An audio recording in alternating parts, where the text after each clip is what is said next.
Orient bell tiles studio से आप देख रहे हैं एबीपी न्यूज। नमस्कार, मैं हूं आपके साथ शीरीन और आप देख रहे हैं न्यूज एट 10।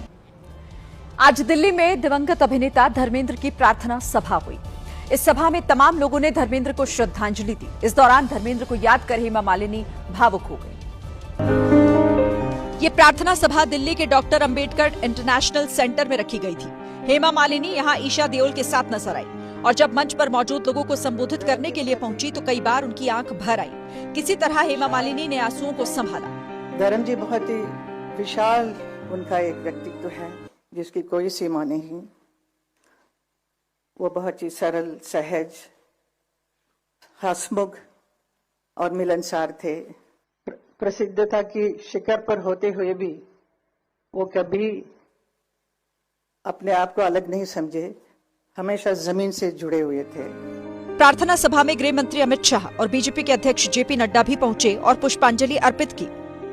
आंखें तो मैंने कई बार देखी है, उसमें धर्म जी का रोल करते थे तो मुझे लगता है उस वक्त भी लगता था कि सच्चा देशभक्त व्यक्ति है, ये एक्टिंग नहीं कर रहा है, देश को प्यार करने वाला ये इंसान। इस प्रार्थना सभा में राजनीतिक जगत के अलावा और भी कई लोग शामिल हुए और धर्मेंद्र को नम आंखों से याद किया। पिछले साल हुई बहराइच हिंसा में रामगोपाल मिश्रा की हत्या हो गई थी। अब इस मामले में कोर्ट ने एक दोषी को फांसी और बाकी 9 दोषियों को उम्र कैद की सजा सुनाई है। 13 अक्टूबर 2024 को दुर्गा प्रतिमा विसर्जन के दौरान महसी इलाके में भयानक हिंसा भड़की थी। इस दौरान जमकर बवाल हुआ था, आगजनी भी हुई थी और तोड़फोड़ के बीच रामगोपाल मिश्रा को गोली लगी थी।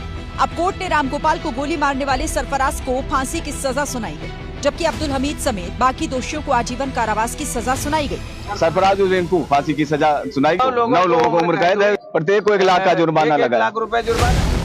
इससे पहले सभी दोषियों को भारी पुलिस बल की मौजूदगी में कोर्ट तक लाया गया। अब परिवार भी इस फैसले पर खुशी जता रहा है। 13 महीने से हम एक दिन एक पल गिर रहे हैं, गुहार लगा रहे थे। योगी बाबा ने हमारी बहुत मदद की। जिन 10 दोषियों को सजा सुनाई गई उसमें अब्दुल हमीद के साथ साथ उसके 3 बेटे भी शामिल हैं। इस केस में कुल 13 आरोपी थे, जिनमें से 3 को दोष मुक्त भी किया गया। यूपी के ललितपुर में एक झोला छाप डॉक्टर का ऐसा फर्जीवाड़ा सामने आया जिसे सुनकर स्वास्थ्य विभाग वाले भी हैरान रह गए। एक महिला ने हृदय रोग विशेषज्ञ के रूप में नियुक्त डॉक्टर पर फर्जी तरीके से नौकरी करने का आरोप लगाया। शिकायत किसी और ने नहीं बल्कि अमेरिका में रहने वाली उसकी बहन ने ही की। शिकायत में बताया गया कि आरोपी अभिनव गुप्ता ने अपने जीजा की डॉक्टरेट डिग्री का